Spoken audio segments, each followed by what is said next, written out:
थोड़ा ट्रेडिंग पर बात करते हैं। हाँ, करनी चाहिए?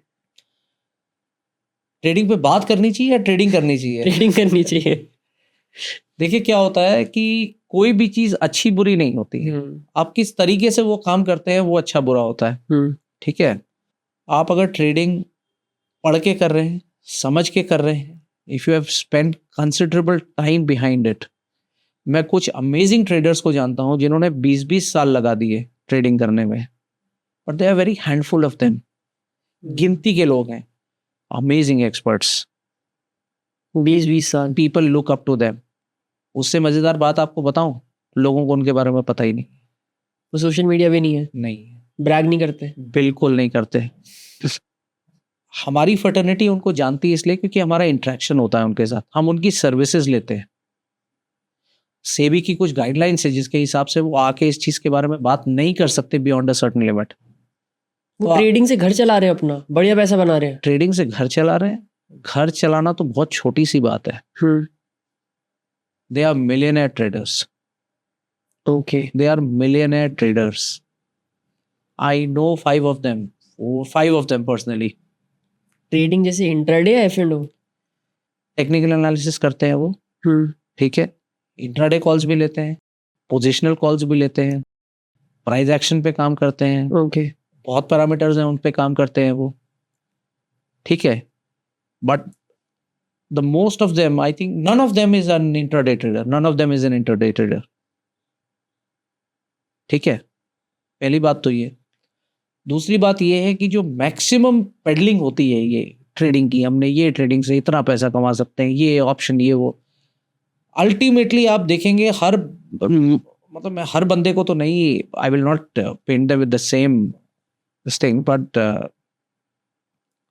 अल्टीमेटली लोगों का इंक्लिनेशन इसी पे होता है, इन्फ्लुएंसर्स का, कि हम एक ऑप्शन का प्रोग्राम बना लें, हम एक फंडामेंटल टेक्निकल एनालिसिस का प्रोग्राम बना लें और पब्लिक उसको सब्सक्राइब कर ले, कोर्स बना के बेच दो। बिल्कुल। आप अगर उनका पीएनएल देखेंगे, जो कि आई थिंक सबको मालूम है पीएनएल के बारे में, अगर आप एक्चुअल पीएनएल देखेंगे कुछ नहीं है उसके अंदर। उनकी आईटीआर चेक करेंगे तो जो आपके फी से पैसा बना रहे हैं, जो सोशल मीडिया से व्यूज से पैसा बना रहे हैं, एंगेजमेंट से पैसा बना रहे हैं, that is far far more than what they are earning from trading. I am talking about these so called market experts. Problem irony हमारे साथ ये है कि जो एक्चुअल एक्सपर्ट्स है वो आते ही नहीं है। Equity markets में you hear podcast or videos, listen to podcasts, view videos of Mr. Sankar Narain, Mr. Nilesh Shah, Mr. Nimesh Shah, Mr. Manish Chokhani. Amazing people, amazing insight. आपने कितने लोगों का नाम सुना इन लोगों में से? मैंने नहीं सुना। ये स्टालवर्ड्स हैं हमारे इंडस्ट्री के, ये स्टालवर्ड्स हैं, जानते ही नहीं लोग इनके बारे में। इनसे सीखिए जाके। पर ट्रेडर है? ट्रेडर नहीं है ये, इन्वेस्टर्स है। इन्वेस्टर्स? ये इन्वेस्टर्स। ट्रेडर्स का मैं नाम लेना नहीं चाहूंगा। वैसे F&O से एक सस्टेनेबल इनकम बनाई जा सकती है? देखिए ऐसा है, क्योंकि एक मिनट, एक पॉइंट ऐड कर दूं इस पे, क्योंकि गवर्नमेंट की ही रिपोर्ट थी जिसने बोला था कि 93% ट्रेडर्स जो है वो लॉस मेकिंग है, और जो बचे 7% है इसमें से भी 90% वो हैं जो एल्गोरिदम ट्रेड कर रही हैं। तो जो लोग हैं वो ऑलरेडी बहुत कम हो गए हैं। ये ट्रेडिंग के ऊपर। देखिए ऐसा है कि इंडिया में कुछ there are couple of big algorithm based big trading firms which are not Indian but they have their offices in India. Maximum पैसा वो कमा के ले जाता है ट्रेडिंग में। बिल्कुल। आपने अगर मार्केट में इन्वेस्ट किया है, 50,000 का नुकसान हुआ है, किसी का फायदा हुए बिना वो बराबर नहीं हो सकता हिसाब। जीरो सम गेम है। Absolutely. Money can not be made from thin air. Collectively 93% traders का पैसा जो है वो जा रहा है कुछ सिलेक्टेड अमेजिंग एक्सपर्ट ट्रेडर्स के हाथ में, और बाकी पैसा, बाकी मतलब जो सब्सटैंशियल चंक है वो जा रहा है इन कंपनीज के पास। सेबी को ये डेटा रिलीज करना पड़ा। 2 रीजंस थे। एक तो क्या है कि लोगों को नुकसान हो रहा है, किसी को फायदा हो रहा है कंपनी को at the cost of Indian citizens. Government को कहीं ना कहीं तो इसका कॉग्निजेंस लेना पड़ता। गवर्नमेंट डिस्करेज ही करती है इन्हें, बिल्कुल डिस्करेज करती है। हर तरह की ट्रेडिंग, इंट्राडे हो, F&O हो। गवर्नमेंट चाहती है कि आप ट्रेडिंग ना करें, अच्छा, करे ही ना। आप करें ही ना ट्रेडिंग। आपने कभी मोदी जी को आके बोलते हुए सुना है कि ट्रेडिंग सही है?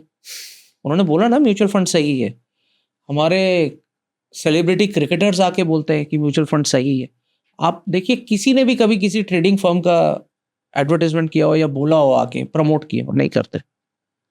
देखिए, उसका रीज़न है, 93% ट्रेडर्स को नुकसान है, जैसा कि आपने बताया। और एक दूसरा सबसे बड़ी प्रॉब्लम है, सिस्टमिक क्राइसिस, एक सिस्टमिक रिस्क है। सिस्टमिक क्राइसिस डेवलप हो सकती है, सिस्टमिक रिस्क है इस चीज़ से। गवर्नमेंट डिस्करेज करती है। उसके लिए क्या किया गवर्नमेंट ने? सबसे पहले तो डेटा निकाला आपको यथास्थिति से अवगत कराने के लिए। हाँ, ये काफी शॉकिंग था। Exactly, to let you know what is the ground reality. 93% लोग लॉस में। बिल्कुल। दूसरा, गवर्नमेंट ने सब्सटैंशिएट भी किया उसको अमाउंट के साथ कि इतने लाख करोड़ का नुकसान है।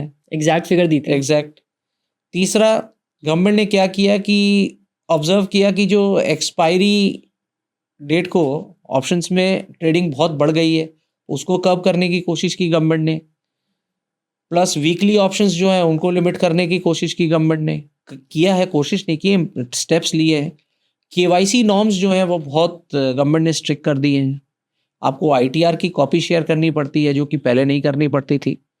इतने सब चेक्स एंड बैलेंसेस लगाने के बावजूद भी बियॉन्ड लिमिट आप लोगों को नहीं रोक सकते। मार्जिन्स रिड्यूस हुए हैं F&O में, जैसे मार्जिन्स गवर्नमेंट ने बढ़ा दिए हैं। अच्छा, बढ़ा दिए। कॉन्ट्रैक्ट साइज बढ़ा दिया है गवर्नमेंट ने। ओके। तीसरा, आपको एडिशनल मार्जिन भी देना पड़ता है। इंट्राडे मॉनिटरिंग स्टार्ट कर दी है गवर्नमेंट ने ब्रोकर्स के थ्रू। गवर्नमेंट डिस्पाइस करती है ट्रेडिंग।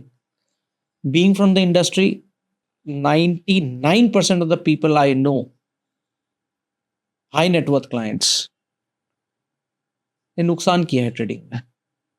कॉम्पेंसेट कहाँ किया है? लॉन्ग टर्म इन्वेस्टिंग में, म्यूचुअल फंड इन्वेस्टमेंट पे, बाय एंड होल्ड में उन्होंने पैसे कमाए हैं। ओके। ट्रेडिंग का नुकसान जो है उससे कई ज़्यादा पैसे वहाँ कमाए, इसलिए उनको पता नहीं चला।